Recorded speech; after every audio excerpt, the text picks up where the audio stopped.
Et aujourd'hui, il va vraiment être question d'inspiration avec cette rencontre conférence qui s'inscrit particulièrement dans le contexte que nous vivons, hein, où le télétravail a pris énormément d'ampleur. Et je pense d'ailleurs que si cette rencontre a été si vite complète, c'est bien la preuve que nous sommes tous encore en train de réfléchir à nos nouveaux modèles d'organisation. Je pense qu'il n'y en a pas qu'un et on va vraiment en parler aujourd'hui. Alors, le télétravail, on s'est déjà attardé quelques fois sur ce sujet. On a pointé ses avantages, on a pointé ses difficultés, ses limites. Et aujourd'hui, on va encore aller un petit peu plus loin dans cette réflexion en parlant du management asynchrone. Alors, je ne sais pas si c'est un terme qui vous était familier. Voilà, moi personnellement, je l'ai découvert en montant cette conférence parce qu'il n'est pas encore très répandu chez nous. En tout cas, l'intervenant qui va nous en parler, et je vais vous le présenter tout de suite, va nous dire que ce modèle asynchrone, il répond à certaines limites que l'on peut constater dans le télétravail, et vous allez voir pourquoi. Donc, cet intervenant, c'est François Alain, qui vient de se connecter, en tout cas là, voilà, moi je le vois en grand, je ne sais pas si c'est le cas pour tout le monde, mais il est là. Et François Alain, donc, il est le Chief Operation Officer chez Stoomling. Stoomling, c'est une start-up d'une dizaine de personnes qui s'est spécialisée, en tout cas qui s'est fortement engagée pour révolutionner, on peut le dire, la mobilité grâce au digital. Alors ça, c'est leur cœur de métier et ce n'est pas ça qu'on va lui demander de partager avec nous, même si c'est aussi un enjeu qu'on aime beaucoup à Liège Créative et auquel on consacre aussi des rencontres. Ce pourquoi on l'a invité, vous l'avez compris, c'est parce qu'ils ont mis en place un modèle de management particulier qui repose sur deux principes assez surprenants. C'est le fait qu'il n'est pas du tout nécessaire d'aller au bureau. À la limite, il n'y a pas de bureau commun, il nous le dira, pas de bureau partagé par l'équipe. Et surtout, il n'y a pas d'obligation d'horaire. C'est ça, l'insynchronicité dont il va nous parler. C'était déjà le cas avant le Covid, donc c'est un principe que Stoomling avait déjà mis en place et qui a pu être exploité encore davantage dans la situation qu'on connaît pour le moment. Et alors, les limites du télétravail, mais aussi de façon générale, les transformations organisationnelles en cours, donc qui ont pris beaucoup d'ampleur là, c'est vraiment le domaine d'expertise de notre second intervenant, qui est Jean-Louis Pire. Alors, Jean-Louis Pire, il travaille depuis plus de 30 ans dans la gestion du changement en entreprise. Son parcours est jalonné de différentes expériences et de différents accompagnements. Et en 2016, il a également rejoint l'Université de Liège, plus particulièrement HEC Executive Education, pour se consacrer au coaching des leaders transformationnels. Et vous verrez que ce qui le préoccupe vraiment, c'est de rendre cette gestion du changement plus humaine. Et il se préoccupe beaucoup de la problématique du leadership. Merci de me recevoir. Du coup, je vais un peu vous présenter là dans les 10 prochaines minutes voilà, ce qu'on a mis en place, pourquoi. Et je vais essayer d'être assez pragmatique sans anticiper les débats, évidemment, et la confrontation qui viendra après, mais pour donner quelques pistes sur comment on peut se faire un peu voilà, dans l'aventure du travail asynchrone, en effet. Le contexte chez nous, c'est quoi? Stoomling, c'était avant une agence de développement qui travaillait avec beaucoup de freelance. Et donc, historiquement, déjà obligé un peu de réfléchir à une forme de management qui soit plus distribuée et qui ne soit pas directement liée à une structure organisationnelle bien établie. Et puis, il y a 2 ans, on est passé vraiment à la création de notre propre start-up et d'équipe qui grandit. Et l'envie de reprendre en fait tout ce qui avait assez bien fonctionné dans notre modèle d'agence pour la construction plus pérenne de notre équipe. Cette équipe qui grossit et donc avec elle de plus en plus de défis, là où au départ le travail voilà, de façon asynchrone, en autonomie, etc. est très facile à organiser et très naturellement, quand on est 3 fondateurs, on se fait particulièrement confiance. Et puis voilà, on reste petit, mais maintenant on atteint la dizaine de personnes et donc il faut commencer à réfléchir, à structurer un peu mieux ça. Et puis la crise Covid, évidemment, qui est un contexte et une opportunité à l'issue de laquelle, en fait, après le premier confinement, on a fait un premier exercice ensemble, les chapeaux de Bono que vous connaissez peut-être, qui consiste à revenir un peu sur un processus et de le regarder avec plusieurs angles, l'angle factuel des émotions, du positif, du négatif et des idées. Et en fait, après les 2-3 premiers mois de confinement forcé pour le coup, et même si on était déjà habitué à travailler à distance, on s'est rendu compte que ça devenait assez compliqué.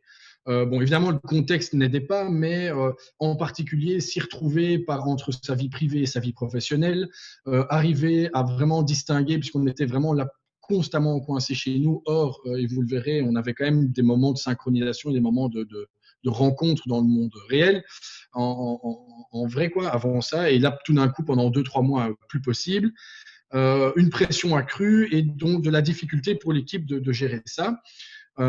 Et le constat global que, en gros, on ne peut pas se contenter de refaire comme avant. C'est-à-dire qu'on ne peut pas se contenter de juste copier notre modèle d'organisation précédent à un travail qui est 100% voilà, depuis la maison. Et c'est d'ailleurs un constat que posent beaucoup d'entreprises maintenant, qui se posent la question de la pérennité du télétravail, parce que le Covid arrive, elles sont obligées du jour au lendemain de passer du présentiel plein pot au télétravail. Et en fait, on copie des modèles d'organisation qui sont très lourds en réunion, qui sont très lourds en interaction sociale et qui très très vite fatiguent tout le monde. Parce que ça nous amène à passer 10 heures derrière l'écran, à être constamment perturbé dans sa vie privée, à ne pas nécessairement avoir voilà, des lieux et des moments séparés entre la vie pro et le privé, etc. Et donc, on s'est dit, ben, c'est pas possible de faire ça, de continuer comme ça. Et on a décidé de réfléchir ensemble à comment s'organiser. On a beaucoup lu et on a trouvé le modèle qui nous convient bien et qui est un modèle d'asynchrone. Voilà, dont je voudrais vous parler aujourd'hui. Et qu'on a mis en place avec 4 axes. Ce n'est pas vraiment 4 étapes par lesquelles il faut passer, mais le premier étant la reconnaissance, je viens d'en parler, que copier-coller ce qu'on avait avant n'est pas une option. Ce n'est pas une option parce que ce n'est pas pérenne, ce n'est pas tenable, ce n'est pas dans la durée. Visiblement, ce qui était peut-être vu comme une crise passagère va s'établir dans le temps. Et continuer à travailler comme on le faisait avant, mais simplement de la maison. Voilà, c'est un débat qui est même un petit peu stérile parce qu'en fait, il y a les pros et les anti-télétravail et chaque argument positif est vite contrebalancé par un argument négatif. Donc, refaire juste comme avant, mais de la maison, ce n'est pas une option. Ce qu'il faut amener et ce sur quoi on va travailler, c'est d'abord changer la mentalité et passer la mentalité managériale et passer d'une culture de contrôle à une culture de résultat. Et on va voir tout de suite ce que ça veut dire en pratique chez nous. Et puis, c'est aller une étape plus loin, et c'est là que le télétravail va devenir véritablement intéressant, c'est aller vers l'asynchronicité. Et c'est se libérer, en fait, quitte à être à la maison, se libérer de nos horaires de travail, de cette obligation d'être là plutôt que de faire du bon travail. C'est d'autant plus facile qu'on est à la maison. À la limite, sur le lieu de travail, on ne s'en plaint pas et on ne s'en rend pas compte parce qu'on ne va pas faire des allers-retours entre son lieu de travail, sa maison ou des courses ou quoi. Une fois qu'on est à la maison, on se rend bien compte du fait qu'on est enchaîné sur notre chaise derrière notre écran pendant de longues heures et que ça n'a parfois pas tout à fait du sens. Et puis, il y a un axe qui est hyper important, évidemment, à ne pas négliger, c'est l'importance de réinventer la machine à café. Autrement dit, l'importance de réfléchir, et c'est en fait une vraie opportunité à toute la vie d'équipe.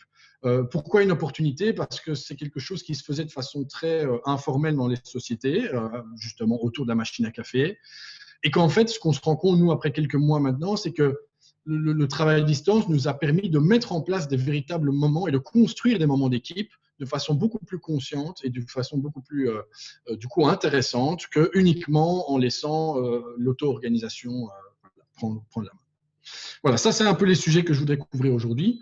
Alors, cette culture de contrôle vers une culture des résultats, qu'est-ce que ça veut dire en pratique? Donc chez nous, on a un petit livre blanc qui reprend un peu nos principes de travail.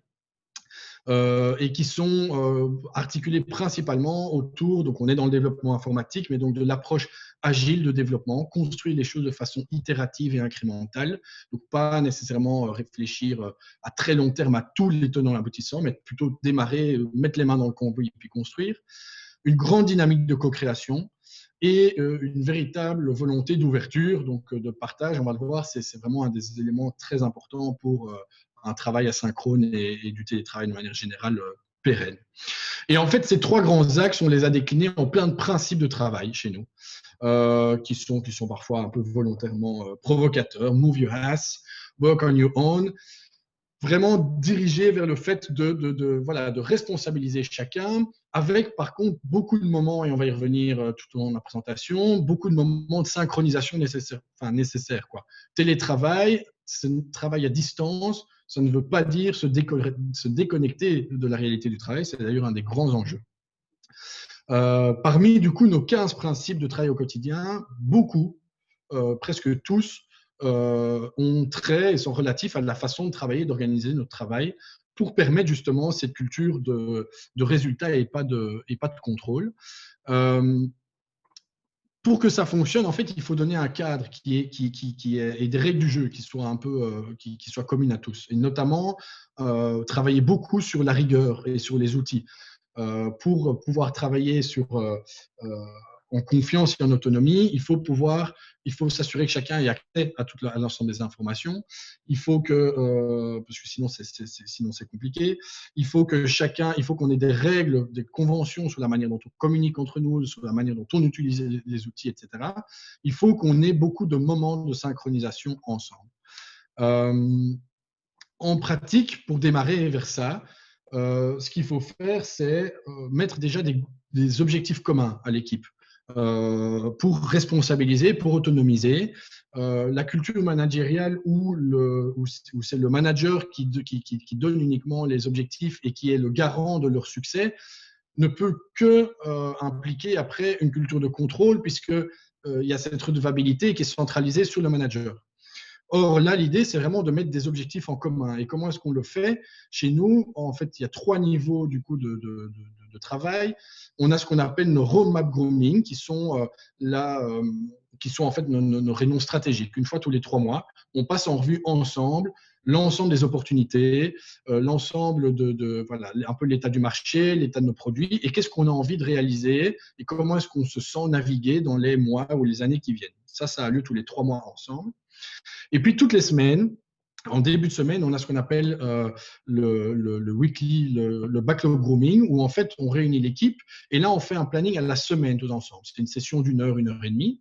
Et on décide ensemble quels sont les objectifs qu'on veut atteindre en fin de semaine. Alors évidemment, chez nous, vous me direz, dans une société de développement informatique, c'est assez simple parce que ça peut être lié à des éléments tangibles de création de code, mais la démarche de construction agile, itérative, incrémentale, elle n'est pas nécessairement réservé au monde de l'informatique et du développement informatique. Ça peut être tout à fait applicable dans le business en disant, fin de cette semaine-ci, on a envie de tel livrable, on a envie d'avoir créé une première version d'un pitch, on a envie d'avoir contacté 3 premiers clients, 3 premiers prospects. Dans les ressources humaines, on peut avoir envie d'avoir l'ébauche d'une première procédure, enfin voilà. Donc, ensemble, ce qui est important, c'est ça, c'est que c'est ensemble, le lundi matin, on fixe les objectifs de l'équipe complète. Et puis, tous les jours, quotidiennement, à 10 heures, on a ce qu'on appelle un stand-up daily. C'est une réunion de 15 minutes de synchronisation où là, l'objectif est uniquement de rapporter, de partager avec l'équipe ce sur quoi on va travailler aujourd'hui et quelles seraient les éventuelles sources de blocage pour moi. Donc, le but n'est pas de rendre des comptes nécessairement sur son avancement, mais simplement de dire, voilà, moi aujourd'hui, je vais aborder tel sujet et sachez que je vais potentiellement être coincé sur tel aspect ou je vais peut-être avoir besoin de feedback de quelqu'un sur tel autre aspect, histoire que l'équipe le sache et que les éventuels intéressés puissent prévoir un peu de temps de travail là-dessus et que surtout, ensemble, quotidiennement, on se réapproprie l'objectif de la semaine et qu'on s'assure qu'il va être atteint. Voilà. Donc, c'est vraiment une première étape hyper pragmatique. Je pense qu'on va aller beaucoup plus loin dans les discussions après, mais passer de cette culture de contrôle à cette culture de résultat, c'est d'abord mettre en des objectifs communs et des petits rituels de synchronicité pour arriver à voir ensemble, s'approprier ensemble les objectifs et vérifier le bon avancement de l'équipe. Voilà, ça c'est le point 2. Donc, copy-paste, ce n'est pas une option. Travailler à aller plus vers le résultat. Et puis, il faut… Pardon, ce slide n'était pas bon. Et puis ensuite, on peut atteindre le nirvana du remote, qui est l'asynchrone. Alors, c'est quoi l'asynchrone? D'après le CEO de Doist, qui est une grosse boîte américaine qui fait ça depuis longtemps, qui travaille depuis toujours en remote work, il est persuadé que la communication asynchrone est bien plus importante comme facteur de productivité. Productivité, c'est un des mots-clés, généralement, qu'on met un des grands avantages supposés du télétravail. Mais pour lui, ce n'est pas la question du remote, c'est l'asynchrone qui amène la productivité. Pourquoi? La communication asynchrone, c'est quand on communique, on envoie un message et on n'attend pas de réponse immédiate. Voilà, c'est aussi simple que ça. Pourquoi c'est important et pourquoi c'est si puissant? Parce que nos modes d'organisation synchrone amènent des interruptions constantes, amènent le besoin de présentiel plutôt que de productivité. Donc, on a besoin de montrer qu'on est en permanence là. Mon manager m'envoie un mail. Si je ne réponds pas dans l'heure, c'est que je n'étais pas là. Voilà. Plutôt que de réfléchir à est-ce que c'est le bon moment de répondre, je suis peut-être au milieu d'une tâche de fond et en fait, je ferais mieux de terminer ça plutôt que de répondre. Mais non, il y a cette urgence amenée par la communication synchrone et qui vient perturber. C'est évidemment une source de stress. Et quoi si je ne suis pas là au bon moment pour répondre, etc. Ça abaisse la qualité des discussions, invariablement, puisqu'on attend du ping-pong et donc on ne se force pas nécessairement à structurer sa pensée bien. Et ça amène à des solutions parfois sous-optimales, puisque on réfléchit un peu vite, on essaie de trouver rapidement quelque chose et on ne prend même pas le temps de digérer l'information et les tenants aboutissants. Voilà. Selon une étude de la Harvard Business Review, le temps passé à collaborer a cru vraiment énormément par 50% sur les 20 dernières années. Et il n'est pas rare, selon cette étude sur vraiment plusieurs milliers d'entreprises, que les employés passent plus de 80% du temps sur de la messagerie instantanée, Slack ou email, ou des meetings. Or, ça a un coût, parce que répondre à des mails, répondre à un collègue, chatter, passer des coups de téléphone pour arranger des choses, c'est du travail qui est parfois tout à fait nécessaire, mais ce n'est pas du travail de fond. Ça empêche de se concentrer à droite sur l'articulation de la pensée, sur la production de documents vraiment complexes, etc., etc. Et donc, ça a un coût, cette synchronicité, ces micro-interruptions permanentes. A contrario, le travail asynchrone, ça permet de donner du contrôle sur sa journée de travail. Ça force de la communication de meilleure qualité, puisque je ne vais peut-être pas avoir de réponse immédiate, je suis obligé d'exprimer ma demande directement de façon mieux articulée. Ça va amener moins de stress, parce qu'on sait qu'on n'a pas besoin d'être là pour faire tourner la boutique. Le travail de fond devient le défaut, et c'est finalement là quand même nos expertises au travail et notre plus-value en tant que salarié ou employé, elle doit être sur nos compétences et pas sur notre compétence à répondre vite à quelque chose, ou en tout cas pas la plupart du temps. Ça nécessite une meilleure documentation, puisque si je passe plein de temps à chercher mes informations, etc., et à devoir demander de l'aide pour m'y retrouver, évidemment que ça va être problématique et je vais là y perdre. Plus de liberté, moins de besoin d'être là. Alors, très pragmatiquement, comment est-ce qu'on met ça en place? Nous, on s'est donné une petite règle en disant, voilà, quand on poste un message pour du support ou quoi, c'est normal de ne pas avoir de réponse en dehors les 24 heures. Voilà. Alors, on va le voir tout de suite, évidemment, en mettant de côté les cas d'urgence ou des choses comme ça, mais c'est une règle de base qui, au début, les 2 ou 3 premières semaines, va être complètement compliquée à tenir, mais rapidement va amener un vrai cercle vertueux où les gens vont commencer à mieux structurer leurs demandes, à mieux communiquer, à apprendre un peu à surcommuniquer pour éviter les allers-retours, etc., comme j'en discutais. Il y a un minimum quand même de communication sur les temps de présence. Et donc, nous, on a un agenda d'équipe sans détail derrière, mais où simplement on demande un petit peu quand même à chacun de mettre grosso modo ses plages où ils pensent travailler. Et puis surtout, on a ces meetings de synchronisation tous les jours. C'est juste à 10 heures. Ce n'est pas hyper contraignant, mais c'est le seul. Voilà. Et puis, la transparence par défaut. Pourquoi? Parce que si on travaille de façon décalée dans le temps, pareil, voilà, si on n'a pas accès aux informations qu'on a besoin au moment où on en a besoin pour travailler, ça va être extrêmement compliqué.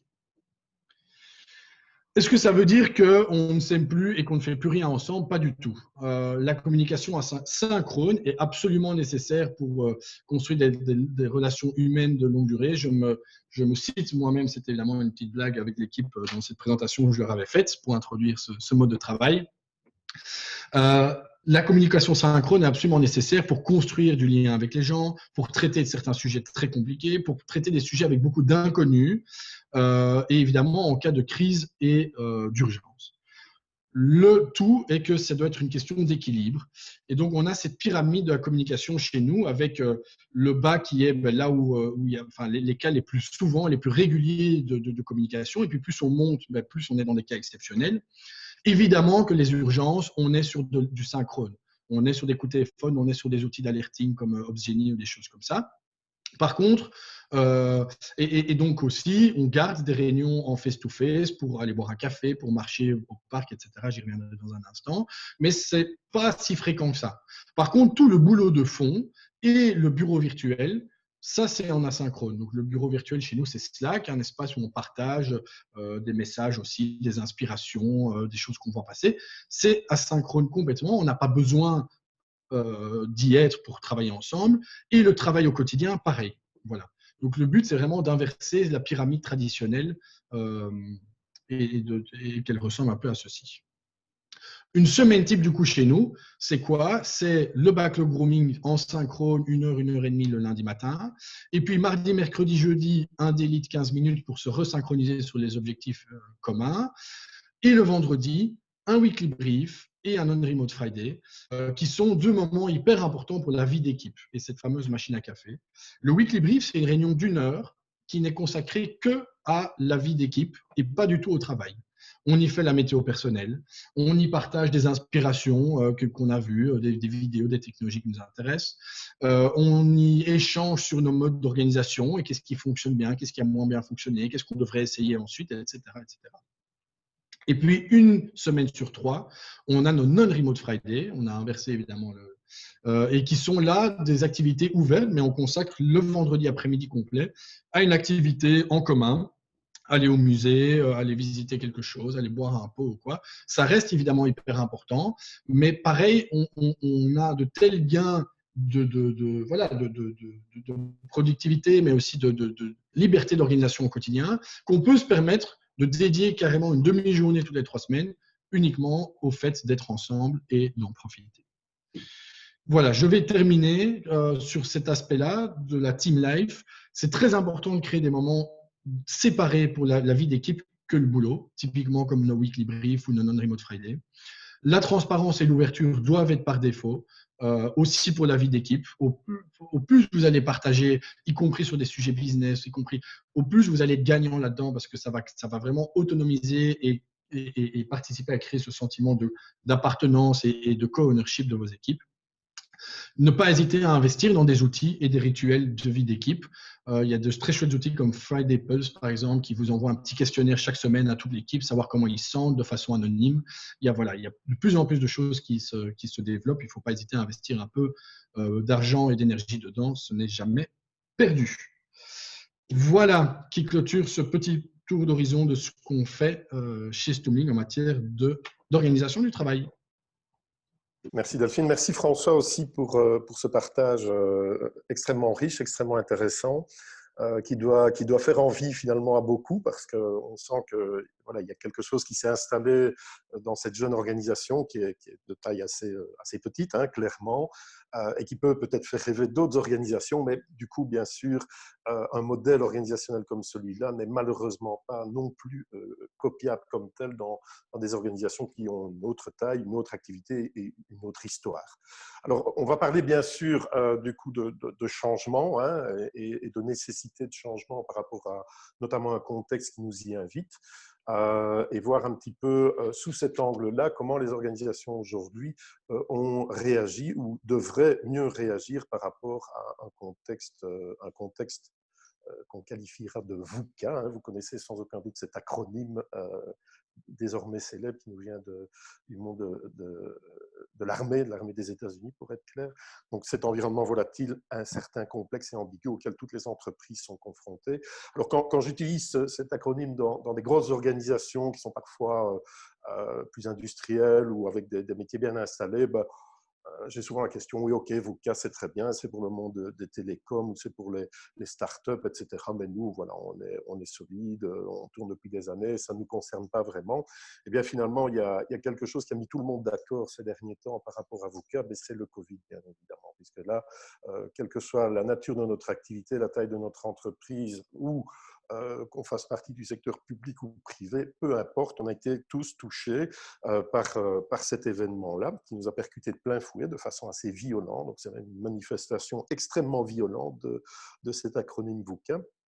Et toutes les organisations n'étaient pas, bien sûr, égales par rapport aux nouvelles formes d'organisation du travail, en particulier le travail à distance, le télétravail.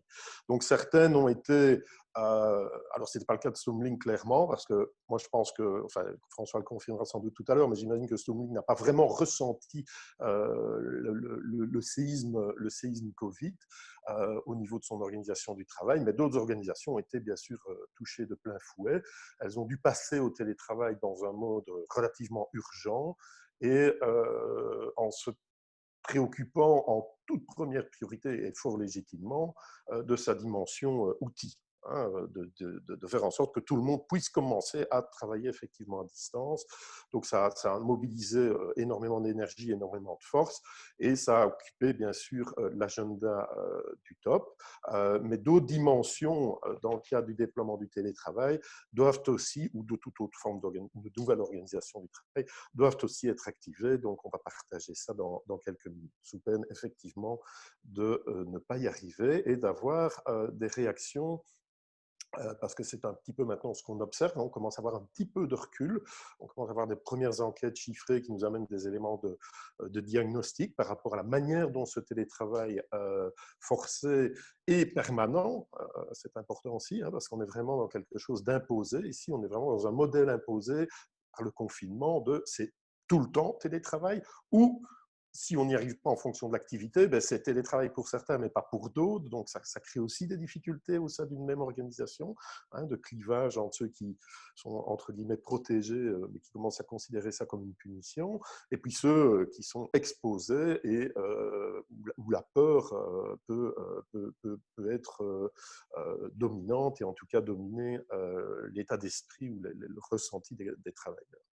Alors, on le sent bien, effectivement, il y a des vécus, et c'est les premiers de retour d'expérience qu'on a des entreprises, il y a des vécus assez contrastés par rapport au télétravail. On parlait tout à l'heure du temps du commuting time, le temps de déplacement vers le lieu de travail, qui est un des facteurs démotivationnels les plus importants parmi les facteurs démotivationnels.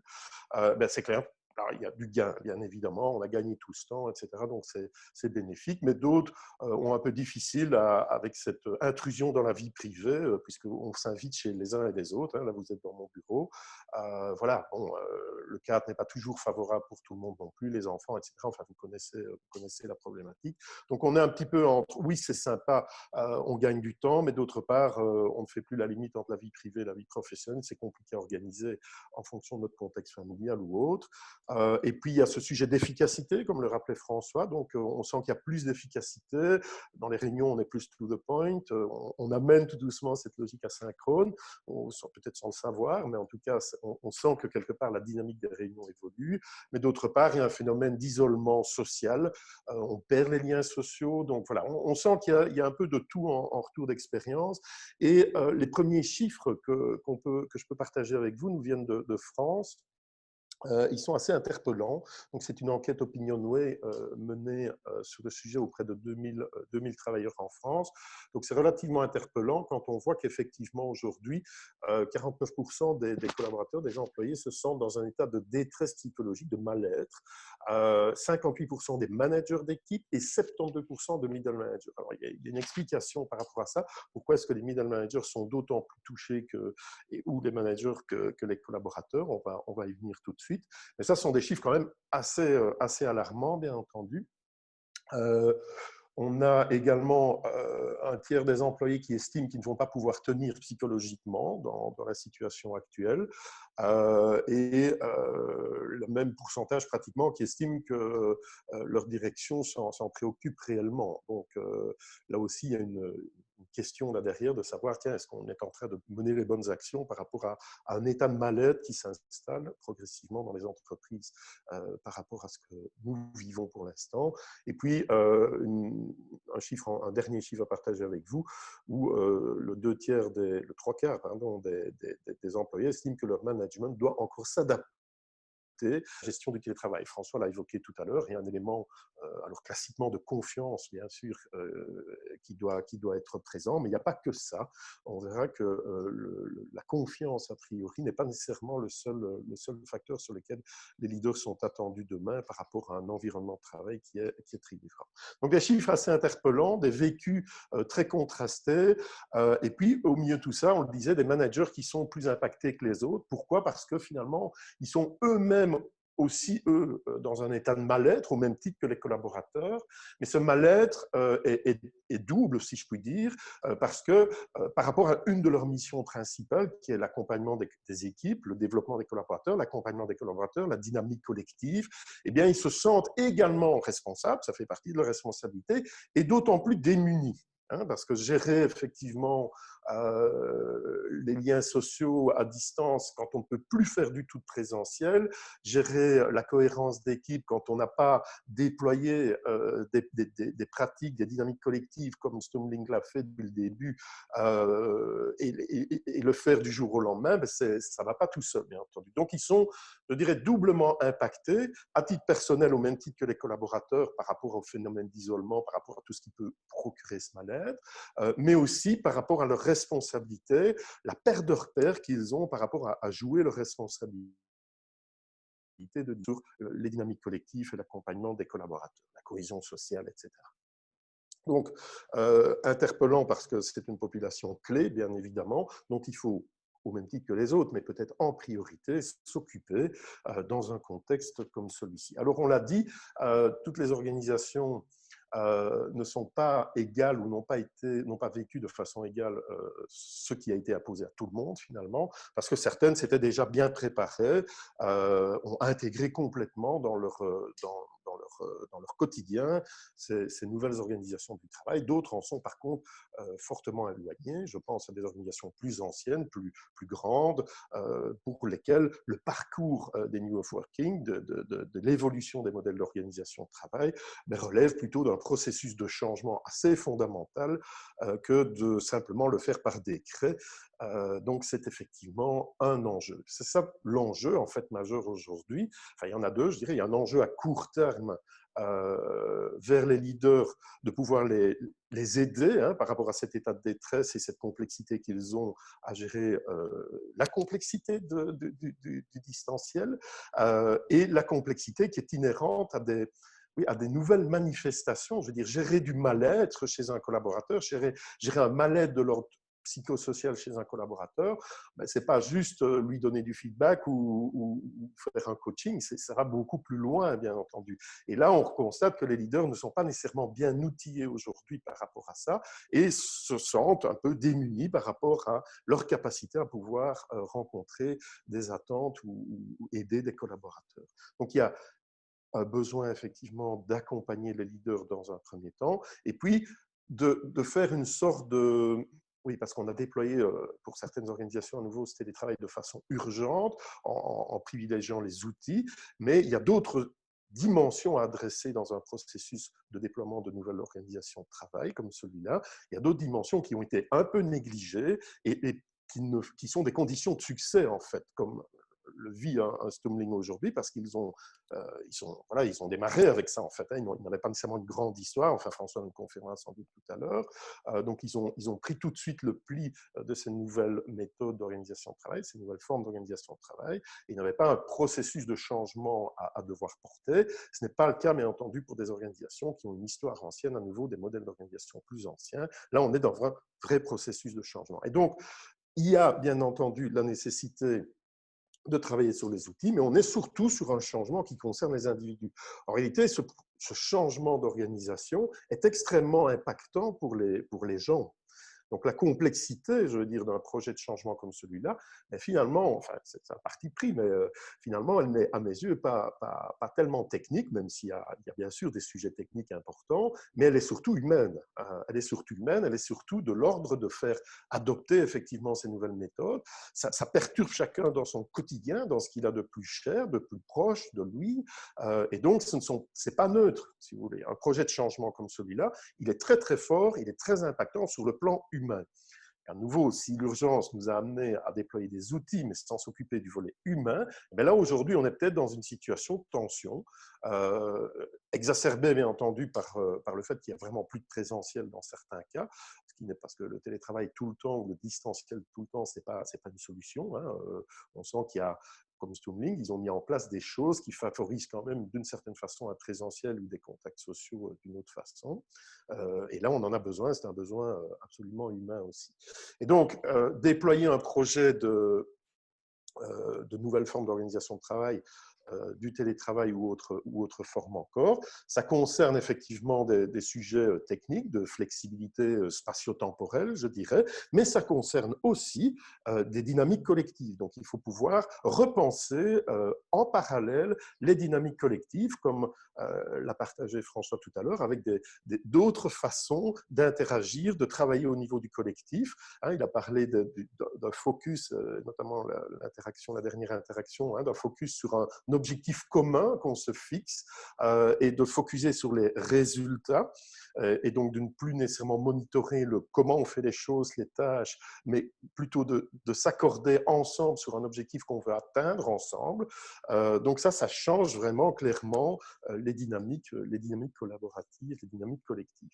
Et puis bien entendu, vous l'avez compris, un autre style de leadership aussi. Il est évident qu'un leadership qui peut fonctionner dans un modèle d'organisation, par exemple, plus hiérarchisé, plus top-down, comme on le disait tout à l'heure, eh bien, il peut fonctionner dans une certaine logique, mais ça ne fonctionnera pas du tout dans une logique d'organisation du travail plus distancielle ou comme celle que Stumling a développée. Donc là, on a besoin aussi de faire évoluer, de travailler sur les postures de leader, avec une urgence à court terme pour les outiller sur des éléments de comment faire face hein, je vous rappelle les chiffres qu'on a partagés, comment faire face à cette situation-là, alors qu'ils n'ont pas nécessairement été préparés à ça. Donc, comment les outiller rapidement par rapport à ça, pour eux-mêmes, mais aussi pour leurs collaborateurs dans la foulée. Mais alors, à plus long terme, quelle culture de leadership veut-on insuffler à notre organisation pour lui permettre effectivement d'évoluer dans ces modes d'organisation. Alors, un mode d'organisation de travail, ce n'est pas une fin en soi. Hein, des modèles organisationnels, ce ne sont pas des finalités, ce sont des moyens qui permettent en fait de rencontrer des enjeux d'acteurs, des enjeux de stakeholders, que sont les clients bien évidemment. Donc une organisation n'est jamais qu'une façon de répondre à un besoin, à des attentes de clients par rapport à des niveaux de service via tel et tel canal, etc. Donc on s'organisera en conséquence par rapport aux partenaires, par rapport aux fournisseurs aussi. On va organiser les choses, on va s'organiser par rapport à ça, mais aussi par rapport aux collaborateurs. L'entreprise, les dirigeants, les cadres, les managers ont une responsabilité de faire en sorte que les collaborateurs aient un certain bien-être au travail, puissent s'épanouir pour pouvoir justement être contributeurs à des ambitions collectives, se sentir engagés, concernés, motivés par rapport à des ambitions collectives. Et là, le style de leadership est extrêmement important, bien entendu. Alors, il est d'autant plus important maintenant, dans le contexte qu'on connaît, on le sent, hein, les chiffres parlent, les retours d'expérience le démontrent, mais il est aussi important sur le plus long terme par rapport à cette nouvelle force qui va arriver au travail demain, cette nouvelle génération qui, elle, ne s'accommodera pas effectivement très clairement de modèles d'organisation qui ne lui ouvrira pas les perspectives, ne lui permettra pas effectivement de travailler dans cette logique de réseau, d'être impliqué, d'être responsabilisé, d'avoir du sens. Je parle bien sûr de la nouvelle génération, les milléniums, hein, et puis c'est l'avenir. Là, clairement, si aujourd'hui vous avez en tant qu'organisation un enjeu en termes d'attraction et de rétention, et surtout de rétention de talent, eh bien clairement, l'évolution de votre organisation du travail sera un must, sera un moyen d'atteindre ces objectifs de rétention et de pouvoir attirer des nouveaux talents, effectivement. Alors voilà, En conclusion, je dirais, l'enjeu aujourd'hui, il est multiple.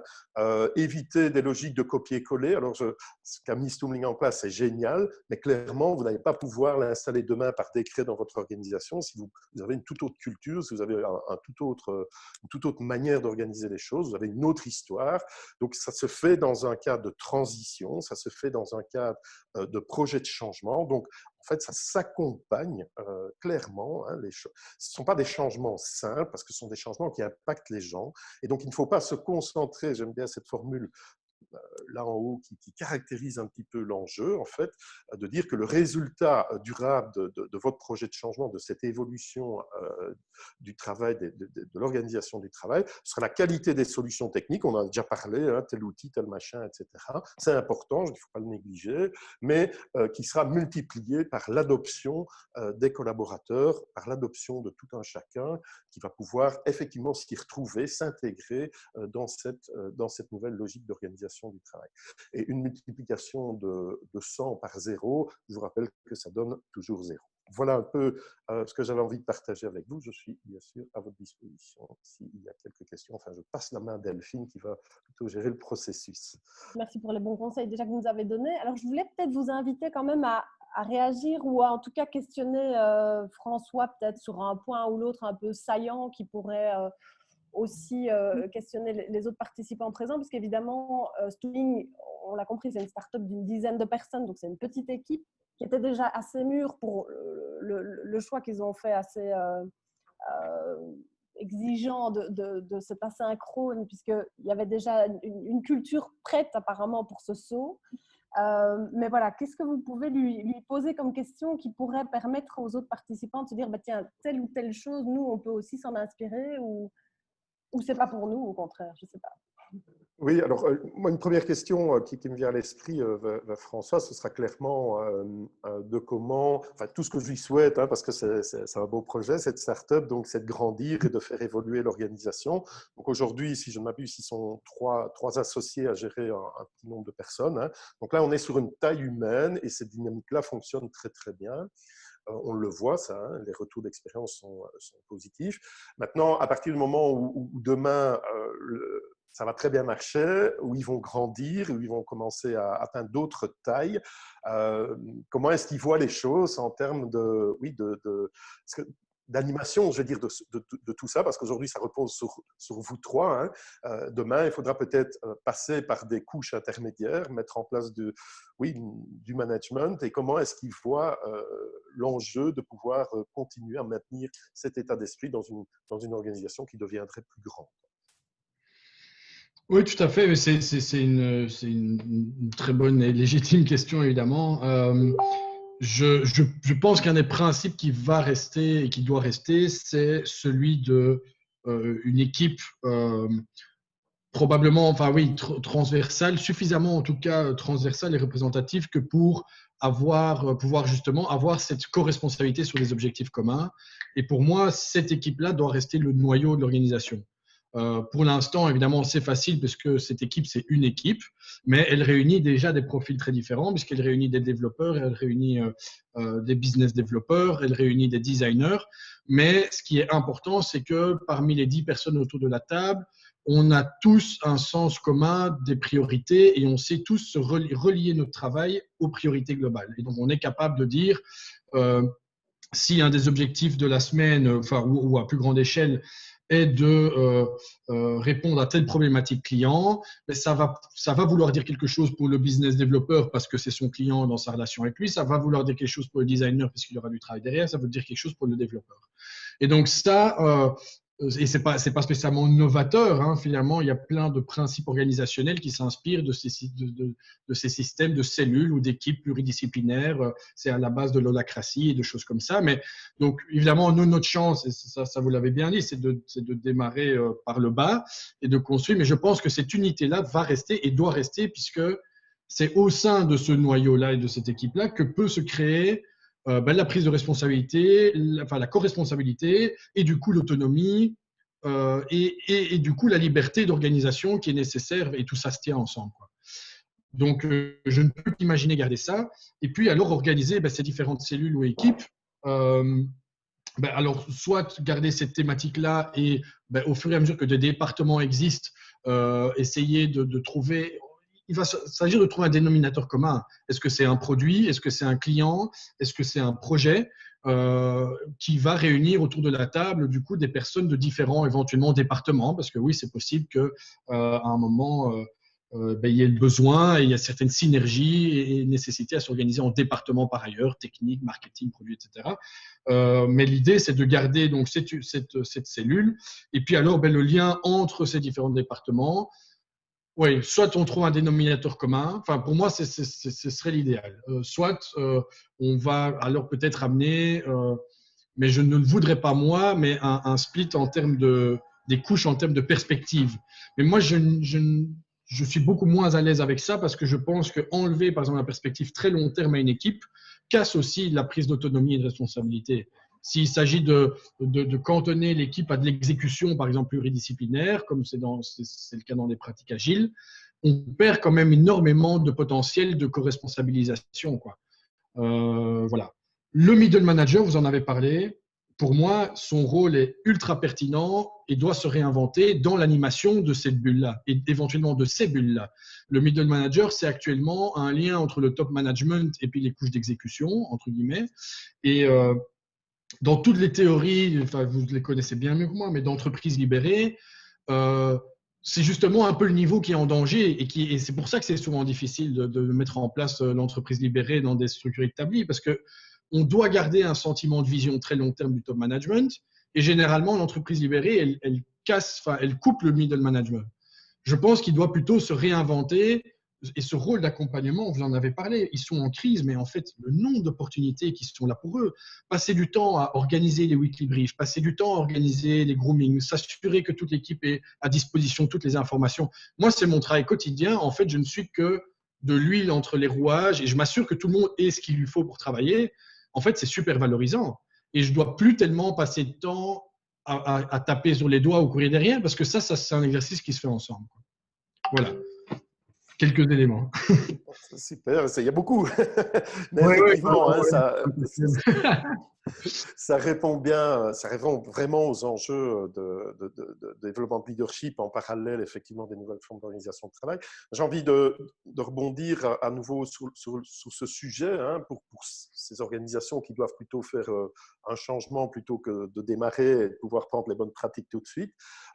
C'est de bien envisager le processus de déploiement de cette vision que vous auriez par rapport à l'organisation du travail, qui s'inspirerait potentiellement de celle-ci, au regard de votre contexte, donc de ne pas tenter un copier-coller d'une bonne pratique qui serait aussi inspirante soit-elle, parce qu'il faut, voilà, il y a une trajectoire à respecter, mais d'envisager cette trajectoire dans une perspective que je qualifierais d'intégrale, c'est-à-dire de vraiment travailler sur le développement du leadership, les compétences, la posture, etc., mais aussi des éléments d'organisation. Je prends toujours l'exemple de ça ne sert à rien de demander à vos leaders demain d'être plus innovants, de les envoyer dans des formations en innovation, en entrepreneuriat, etc.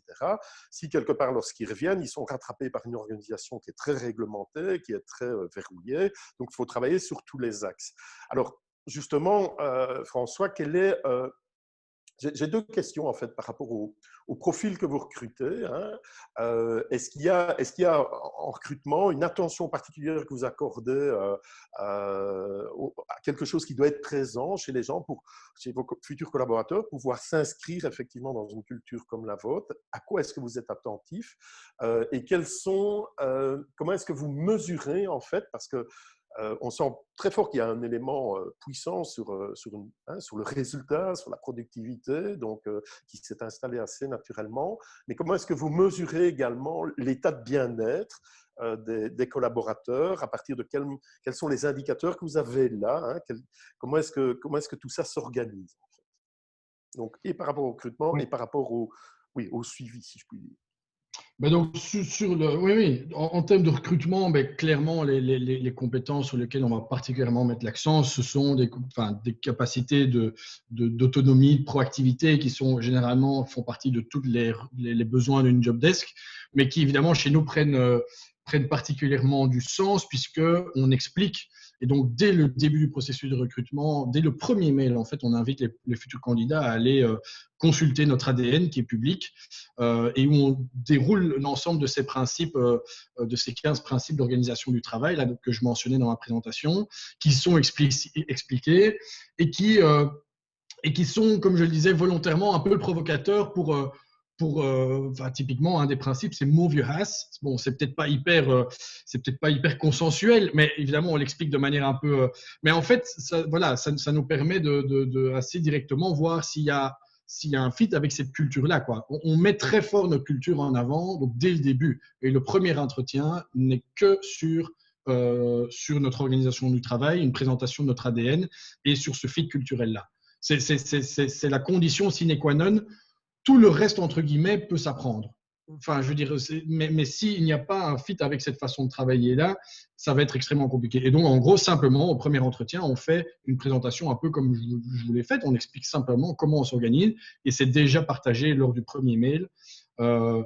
Voilà, l'intérêt de le faire un peu provoquant, c'est non seulement c'est marrant, mais c'est aussi que du coup, on pousse directement le candidat un peu dans ses retranchements, quoi, et on est sûr de sortir du consensuel. Si on demande en interview, êtes-vous quelqu'un de productif, autonome, et qui va dire non, moi non, j'aime bien qu'on me tienne par la main. Ici, on le pousse un peu à fond en disant, chez nous, il va falloir te bouger. Et si ça plaît, les gens vont être intrigués. Et alors, on en parle. Et après, évidemment, derrière, on explique que ça ne se fait pas juste comme ça bêtement. Si ça ne plaît pas, honnêtement, il y a peu de chances qu'alors voilà. L'autre question, en fait, on a donc notre premier rituel, donc c'était cette météo-là. Enfin, la météo interne, c'est quand même assez puissant. On vient de la renforcer avec un outil.